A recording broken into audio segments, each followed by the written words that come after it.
Olá, pessoal! Vamos começar mais um Meetup da Corsínesis. Meu nome é Adriana Monteiro, sou formada em Ciência da Computação e fiz um mestrado em Informática na PUC Minas. Hoje iremos fazer uma transformação de um modelo entidade-relacionamento para um modelo dimensional, apresentando algumas técnicas que utilizamos nos nossos projetos de Business Intelligence e Analytics no nosso dia a dia. Para efeito de aprendizagem, iremos fazer uma transformação a partir de um modelo relacional acadêmico, por ser um modelo menor e mais objetivo. Então, iremos revisar alguns conceitos de modelagem relacional e de modelagem dimensional. O primeiro passo de qualquer modelagem é fazer bem feito um levantamento de requisitos e o detalhamento das regras de negócio. A partir daí, iremos construir um modelo conceitual que é o nível mais alto de abstração e próximo da realidade dos usuários. Em seguida, podemos construir um modelo lógico com as definições de tabelas e colunas e depois um modelo físico, definindo os tipos de dados, volume, crescimento de tabelas, índices e até mesmo particionamentos, caso seja necessário. O modelo físico depende do SGBD que será utilizado em determinado projeto. Geralmente utilizamos uma ferramenta Case para documentarmos os modelos e facilitar a nossa vida com geração de scripts ou até mesmo automatização de criação dos objetos de banco de dados em produção. Então, vamos começar pelo planejamento de construção de uma base de dados para atender um sistema transacional. Ainda não estamos pensando no modelo de construção de um data warehouse, que envolve a modelagem dimensional. Então, temos que lembrar das três formas normais, que são utilizadas para minimizarmos a redundância de dados, com o objetivo de diminuir as anomalias de inserção, exclusão e atualização das informações, considerando que é um sistema transacional. Então, vamos fazer uma rápida revisão. Para o modelo estar na primeira forma normal, as tabelas só podem possuir atributos simples, ou seja, os atributos compostos e multivalorados precisam ter sido tratados.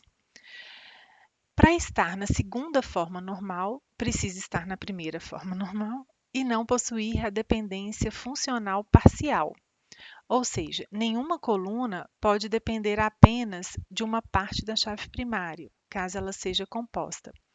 Então, vamos pegar esse exemplo aqui, que é a tabela de vendas. Vou colocar um laser aqui.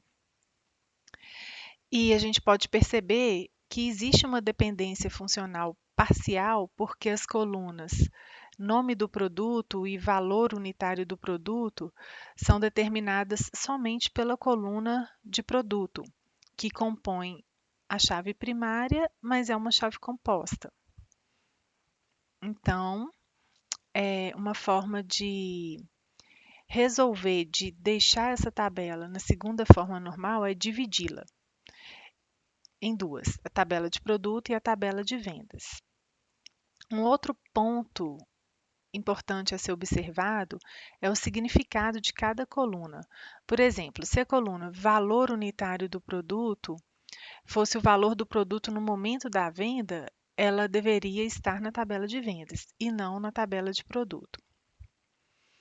Para deixarmos as tabelas na terceira forma normal, precisa estar na segunda forma normal e não possuir dependência funcional transitiva, ou seja, nenhuma coluna pode depender de qualquer outra coluna que não seja a PK completa. Então, nesse exemplo, as colunas nome do cargo e salário depende apenas do cargo, então, e não da chave primária, que é a matrícula do funcionário. Então, para adequarmos a terceira forma normal, devemos separar a tabela funcionário em duas, que seria a tabela cargo e a tabela funcionário. Aqui também precisamos ficar atentos ao significado. Por exemplo, o valor do salário, se não for ligado diretamente ao cargo, e sim ao funcionário, deveria estar na tabela funcionário e não na tabela cargo. Então, esse é um resumo das 3 formas normais e nós vamos pegar aquele modelo acadêmico que eu comentei com vocês, que já possui a aplicação das 3 formas normais, para a gente conseguir entender e mapear esse modelo relacional no modelo dimensional. Esse modelo diz respeito a uma fazenda especializada, então eu vou falar aqui dos requisitos para a construção desse modelo. A fazenda possui várias vacas leiteiras de apenas 2 raças, girolanda e holandesa. Para cada vaca é identificado um número que é colocado em um brinco preso à orelha de cada animal. A vaca possui um nome, uma data de nascimento que é para o cálculo da idade. As vacas holandesas têm registrada na sua origem o nome do produtor, de quem foi adquirida quando jovem. Como a fazenda visa a produção de leite, as vacas recebem inseminação artificial e geram bezerros regularmente. Para efeito de controle genético, deseja-se manter um cadastro dos bezerros gerados por cada vaca, contendo a data de nascimento e seu peso ao nascer. E para a identificação do bezerro, existe uma letra que é concatenada junto ao número da vaca para a sua identificação individual. Cada grupo de 20 vacas é de responsabilidade de um tratador que também se encarrega da ordenha mecânica.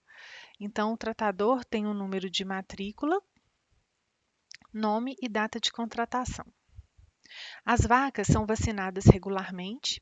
O proprietário da fazenda deseja saber qual vaca foi aplicada, qual vaca não, qual vacina foi aplicada a cada vaca. Então, a gente precisa de ter o controle da vacinação. Em particular, deseja-se saber a marca da vacina contra a febre aftosa e brucelose, a gente precisa identificar o tipo da vacina. Das demais vacinas, basta-se saber o nome da vacina e a dosagem, além da data de aplicação dessa vacina e a dosagem dessa vacina aplicada a cada vaca. O peso de cada vaca também é acompanhado mensalmente pelo tratador responsável ou pelo substituto, e o tratador registra diariamente a produção de leite de cada vaca em litros. Então, a gente tem aqui a quantidade de leites produzido por cada vaca, e com isso, o proprietário da fazenda poderá extrair do banco de dados a variação sazonal da produção de cada vaca, ou mesmo totalizar a produção diária de todo o rebanho. Sabe-se que, na falta do tratador responsável, a produção pode ser registrada por um tratador substituto. Então, vamos supor que a partir desse modelo conceitual foi criado um modelo lógico, um modelo físico, o banco de dados, o sistema transacional e está em produção ao longo do tempo. Ao longo do tempo, as informações são inseridas na base e informações valiosas, né, podem ser geradas e utilizadas para apoio à tomada de decisões estratégicas, desenvolvimento de produtos, análise de tendências e previsões. Para isso, foi construído uma arquitetura de BI montada para atender esses relatórios estratégicos e essas análises e tendências, né, de tendências e previsões. Então, vamos considerar essa arquitetura de BI básica. Então, geralmente, a gente extrai os dados de diversas fontes externas, de diversos bancos de dados, de legados, de bancos de sistemas transacionais ou de informações não estruturadas. Essas informações podem ser levadas para uma base de ODS, que é uma base voltada para informação operacional, aqui o modelo ainda é relacional, uma ou outra integração pode existir, os dados são praticamente online, não tem tratamento histórico. E o objetivo é relatório operacional, listagens detalhadas. E alguns relatórios podem ser extraídos. Ou então também esses dados podem ser levados diretamente para o Data Warehouse, depende da estratégia da empresa, ou passarem pela área de staging. Essa área de staging é uma área que representa uma foto temporária das tabelas para evitar concorrência e reduzir a sobrecarga de acessos aos sistemas fontes, porque dependendo do volume de dados e das complexidades dos pacotes de carga que vão para o DW, pode demorar muito tempo e prejudicar até o sistema transacional mesmo. Apesar de que a maioria das cargas são executadas durante a janela da noite, mas dependendo do tempo, isso pode impactar e a melhor forma seria fazer uma foto rápida e depois as transformações serem realizadas entre a área de staging e o Data Warehouse. Dentro do Data Warehouse, as informações podem ser subdivididas, quebradas por assuntos, pelos incrementos, que são os data marts, e aí essas informações podem ser utilizadas por ferramentas OLAP ou utilizadas para descoberta de conhecimento em banco de dados e para análises de tendências e previsões.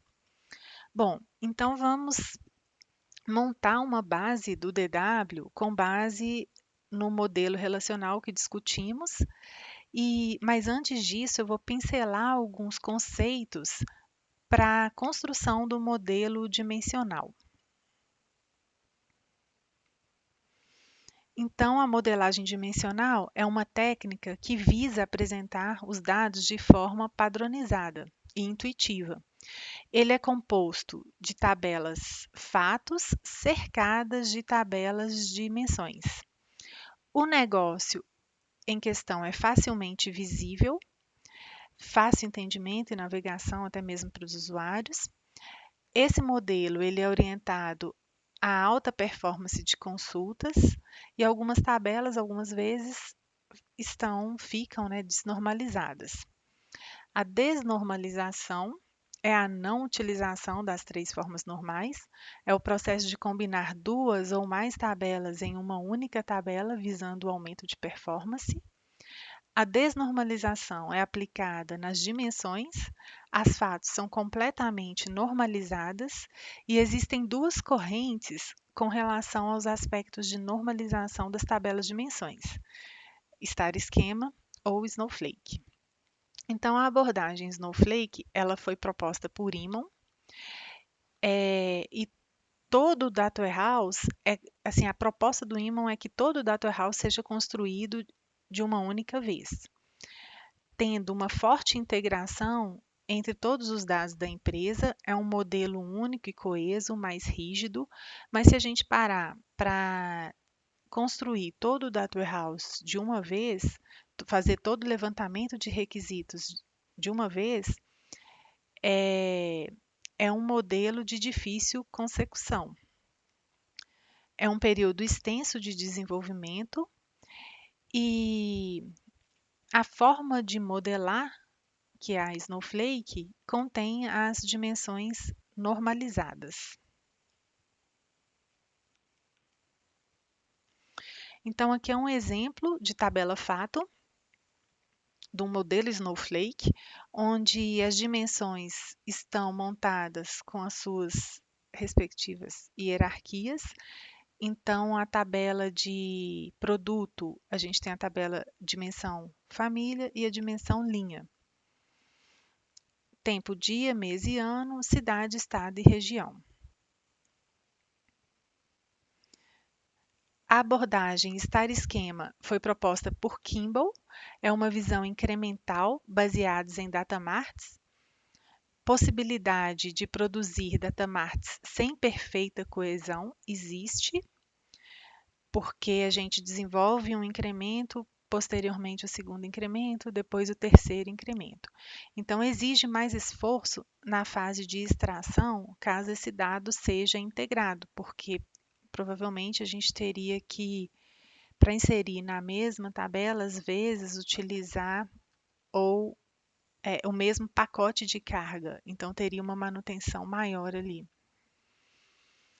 Os datamarts possuem menor complexidade e tempo de desenvolvimento, porque a gente vai começar por um determinado assunto, escolhendo os requisitos prioritários, mas de entregas mais rápidas. A modelagem Star Schema, né, envolve as dimensões de forma desnormalizadas. Então, aquelas hierarquias do modelo anterior, elas foram desnormalizadas. Então, dentro da tabela de cidade, existe cidade, estado e região, produto, família e linha. Aqui na dimensão tempo, a gente já tem toda hierarquia.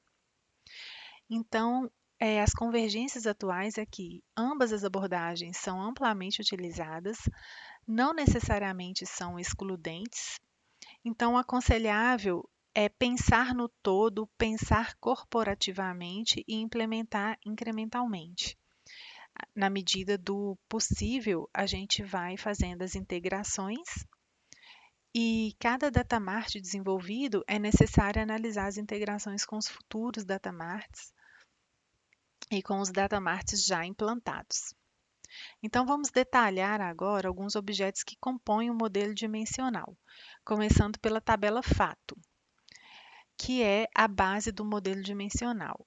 É o que a gente quer medir, né? Então, a gente está falando de valores, quantidades. A chave primária é composta pela chave das dimensões com as quais se relaciona. Os fatos são objetos de curiosidade do usuário, valor, quantidade, e são recuperados por meio de funções de agregação dentro dos relatórios, porque a gente faz um somatório ou uma média, ou pega o maior ou o menor valor. Raramente o fato é recuperado por um único registro. E a granularidade define o nível de detalhe da tabela fato. Então, quanto mais detalhes, menor a agregação, mais baixo o nível de granularidade. Quanto menos detalhes, maior a agregação, mais alto o nível de granularidade. Todas as linhas de uma tabela fato possuem a mesma granularidade. A tabela dimensão representa uma entidade de negócio. São os pontos de vista sobre os quais os fatos podem ser analisados. Então, deve-se possuir uma chave artificial, uma surrogate key, a gente vai falar sobre. E toda tabela de dimensão, sempre a gente tem que lembrar de criar os atributos de data de inclusão e data de alteração para o controle de carga. É importante incluirmos na tabela dimensão as colunas que identificam o registro no sistema origem, os IDs ou os códigos, e também criar uns índices únicos para essas colunas, né, que compõem a chave primária do sistema transacional. Os atributos das dimensões são usados como restrições, filtros das consultas, dos relatórios, e geralmente no modelo Snowflake, as dimensões possuem os relacionamentos hierárquicos. Normalmente, uma tabela fato contém entre 3 e 12 dimensões. É importante na construção do modelo conceitual a gente pensar nas dimensões, o que a gente está medindo, quem, para quem, ou quem, quando, onde, quais são as condições, né, de como, enfim. A tabela de dimensão, quando a gente fala de surrogate key, é a chave primária dessa dimensão. Pode-se dizer que é uma chave artificial para substituir uma chave natural do ambiente transacional. Permite manter o histórico dos dados nas dimensões, possibilita economizar espaço, possibilita integrar bases de dados que não são integradas na origem, mas que dentro do Data Warehouse, há necessidade de integração e os códigos transacionais coincidem. Então, é importante que a gente utilize a Surrogate Key para garantir a unicidade. E outro motivo é que possibilita incluir nas dimensões valores para controlar os registros não cadastrados ou não se aplicam. Um outro objetivo é para melhorar a performance dos joins entre as tabelas durante a execução de consultas, porque aí a gente evita de fazer join com uma coluna do transacional, que é a chave da tabela transacional às vezes, e é uma string. Então, a numeração sequencial da Surrogate Key é um número inteiro, crescente, começa geralmente do número 1, e o objetivo principal é permitir manter o histórico dos dados nas dimensões. Então, a gente vai ver alguns exemplos. Existe uma dimensão sem tratamento histórico, quando a gente quer sobrescrever as alterações, realiza um update na coluna, não preserva a variação histórica do dado. Então, nesse exemplo, o produto analisado mudou de tipo de pacote de vidro para plástico. Então, foi feito um update em cima dessa informação. Agora, quando há necessidade de tratamento histórico, porque algumas dimensões podem sofrer modificações ao longo do tempo. Então, a descrição de um produto pode ser alterada, o cliente pode trocar de nome, mudar de endereço, ter filhos, ter sua renda alterada. É importante levarmos e levantarmos quais informações são importantes para tratamento histórico e quais não precisam ser mantidas em histórico e a gente precisa assim mesmo atualizar. Então, a forma como as mudanças são refletidas nas dimensões depende do tipo de alteração e quais informações devem ser preservadas no DW. Existe a estratégia de mudança lenta, slow change, e a estratégia de mudança rápida. A estratégia de mudança rápida é pouco utilizada, porque a tabela geralmente é dividida em duas, fica uma tabela original e uma outra tabela que tem as mudanças rápidas, e a chave dessas duas tabelas, dimensões, vão para dentro da tabela fato. A estratégia de mudança lenta, o slow change, pode ser tratada de várias formas para saber quando aquele novo perfil da dimensão passou a valer. Então, é importante adicionar alguns atributos para controle, um flag de identificação de registro corrente, uma data início com uma marcação de um registro anterior, ou uma data início e fim de vigência de validade de perfil, né? Dessa forma, novos registros são inseridos. Caso o atributo de versionamento tenha sido alterado, a gente consegue guardar esse histórico. Então, a criação de N ocorrências do dados ao longo do tempo, desse registro, desse produto, por exemplo, ao longo do tempo. Então, nesse caso, a gente tem aqui a evolução do funcionário que começou como trainee, mudou de cargo para funcionário e depois para gerente. Ao longo do tempo, a gente tem essas informações aqui na tabela fato. Nesse exemplo, estamos mantendo o histórico do atributo, no atributo através do status atual e a marcação do registro anterior. Então, o produto estava na categoria roupa de homens, e agora, com a atualização da categoria para roupa de lazer, a gente guardou na coluna categoria antiga a roupa de homem. Um outro item importante também que a gente não pode esquecer de falar são as tabelas agregadas. É uma técnica bastante eficiente para ajuste de performance. Sumarizam os fatos de uma tabela, reduzindo o número de registros da tabela original de forma significativa. Então, a gente faz um modelo muito parecido com o modelo da tabela fato, contendo menos informações de dimensões envolvidas, e com isso a gente consegue sumarizar. Então, vou mostrar para vocês alguns exemplos.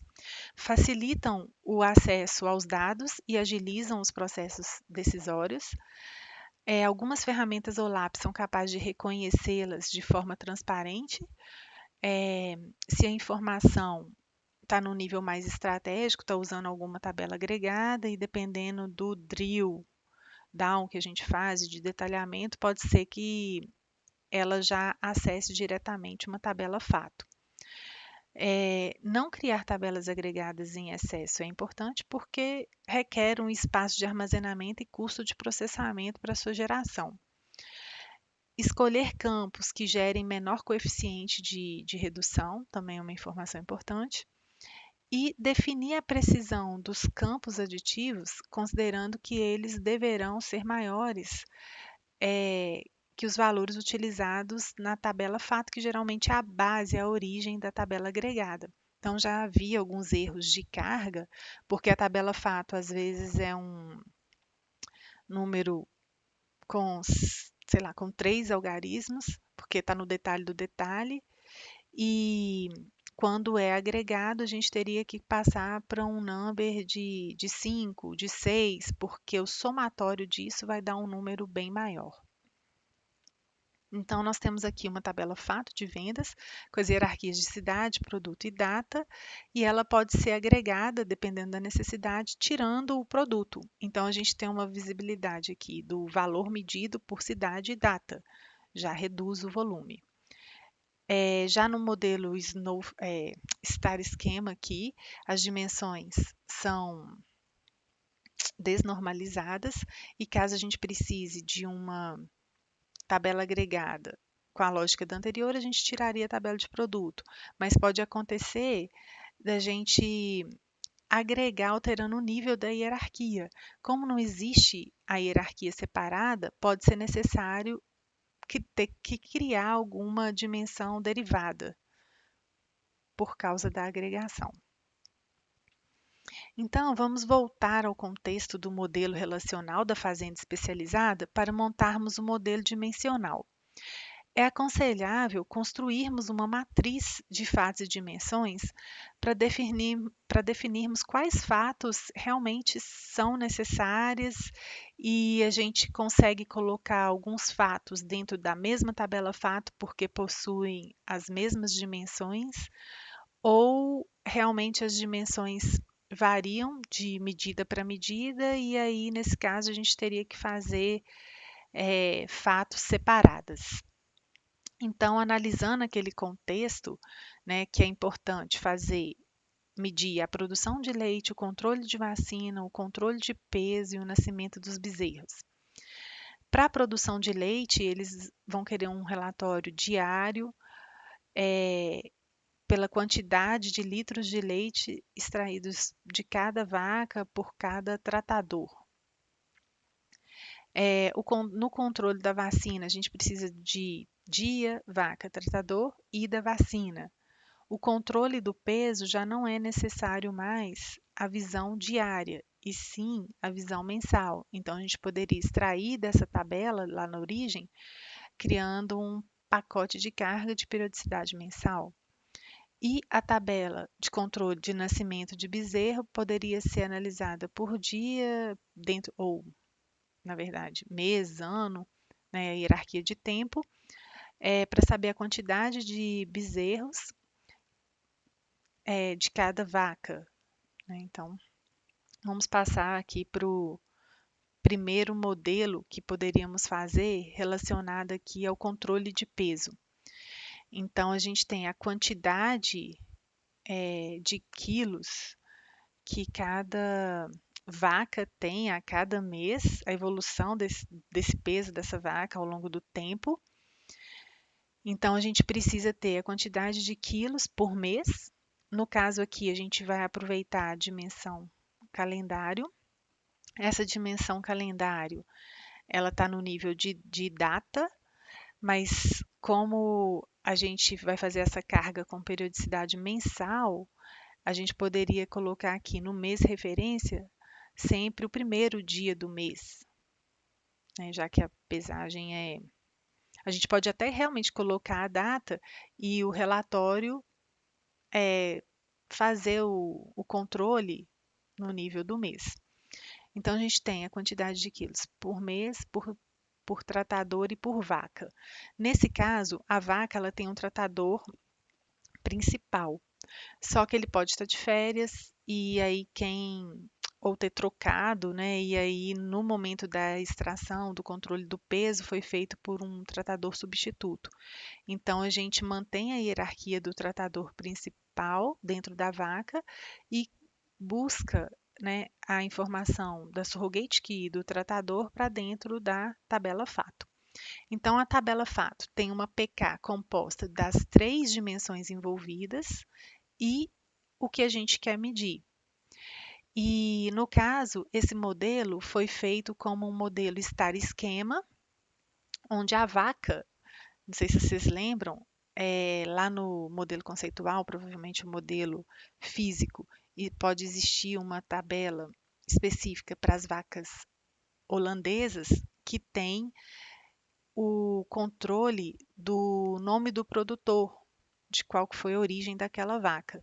Então, a gente pode trazer o nome do produtor aqui de forma desnormalizada para dentro da dimensão vaca, para a gente continuar seguindo a lógica do modelo estar esquema. E quando a vaca for holandesa, a gente vai ter o nome vindo daquela origem. Se a vaca for girolanda, a gente simplesmente coloca no nome do produtor um não se aplica para o tratamento de carga. Aqui, o próximo modelo extraído daquela matriz foi o controle da vacina, que a gente tem a data da aplicação da vacina, o nome do tratador que vacinou, a vaca que foi vacinada e a vacina que foi aplicada. E aqui a gente tem a quantidade de dose que foi aplicada daquela vacina naquele dia por aquele tratador naquela vaca. A dimensão calendário, se vocês perceberam, ela estava na fato anterior, nessa fato, e praticamente em todas as tabelas fatos, a dimensão calendário ou dimensão tempo vai estar presente. Então, ela é considerada uma dimensão corporativa, porque atende vários fatos, vários datamarts. A carga dessa dimensão calendário pode ser feita de forma manual, através de uma planilha, uma carga fria ou um pacote feito por comando SQL, né? Então, assim, a gente não tem origem de dados no sistema transacional para a carga dessa dimensão calendário.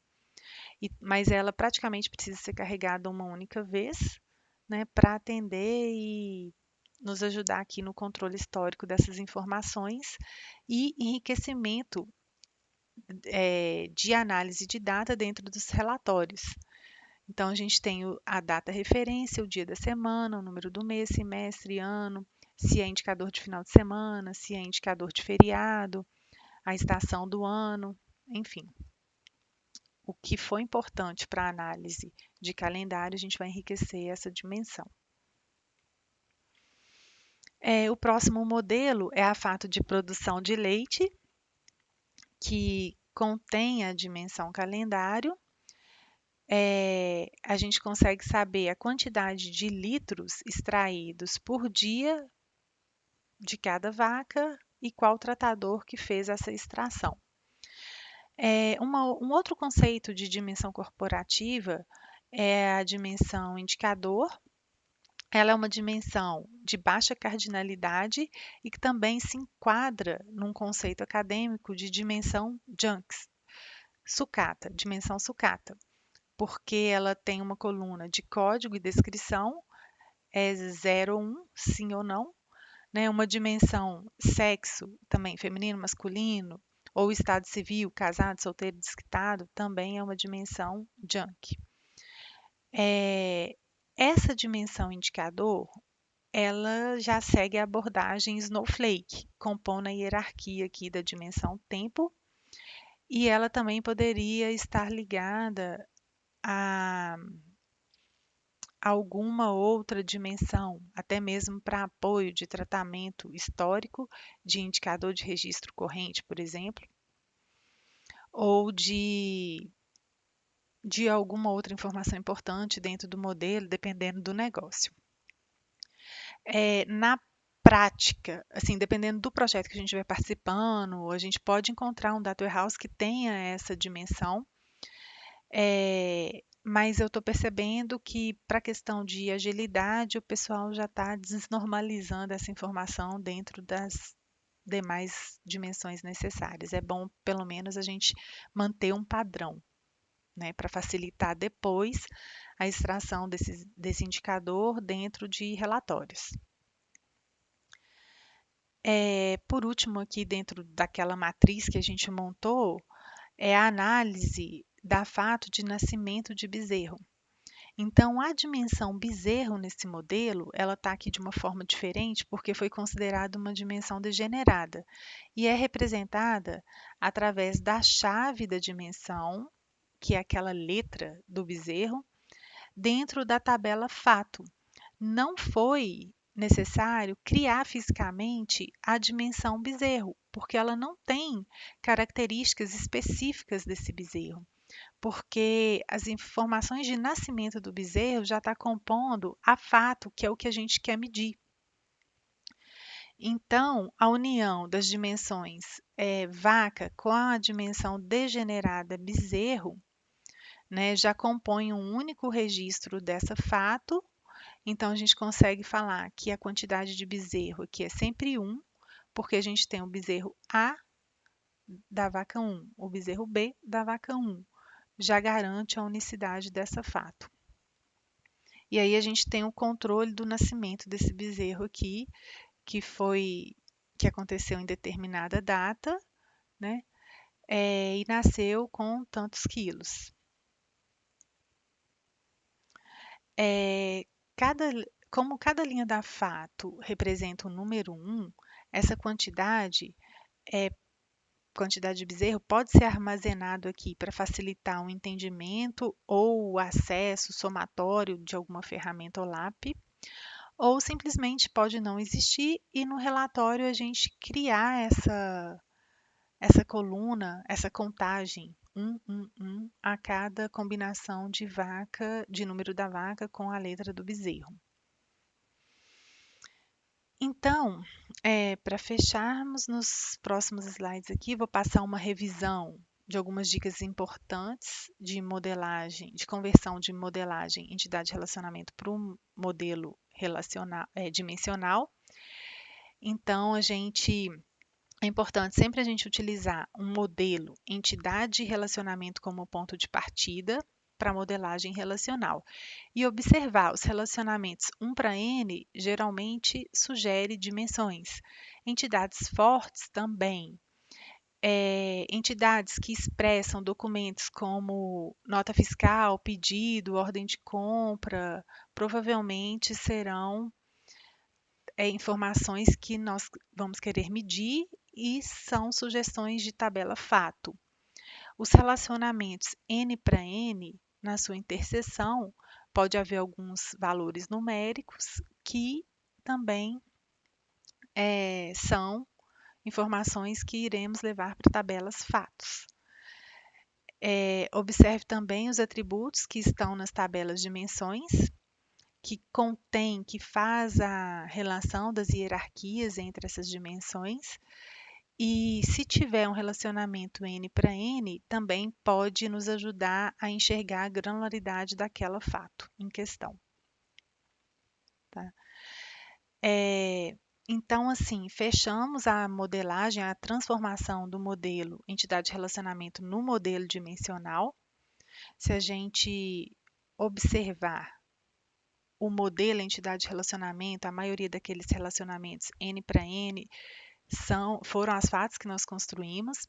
Eu vou deixar um material completo com mais detalhes sobre o que a gente discutiu aqui para vocês também. E o próximo passo seria fazer um mapeamento de carga com a lógica dos pacotes de cargas para carregar esses modelos dimensionais. Seria até um tema também para futuros meetups. E em outras oportunidades iremos abordar outras tecnologias de persistência de dados também, como a tabela base analítica, a BT, o banco de dados NoSQL, E outros itens importantes também que pode envolver a área de BI e de ciência de dados. O próximo Meetup vai ser apresentado pelo Gustavo, falando sobre metodologia ágil, que vai ser no mês de maio. E a data e o horário a gente vai ver posteriormente, eles vão divulgar para a gente.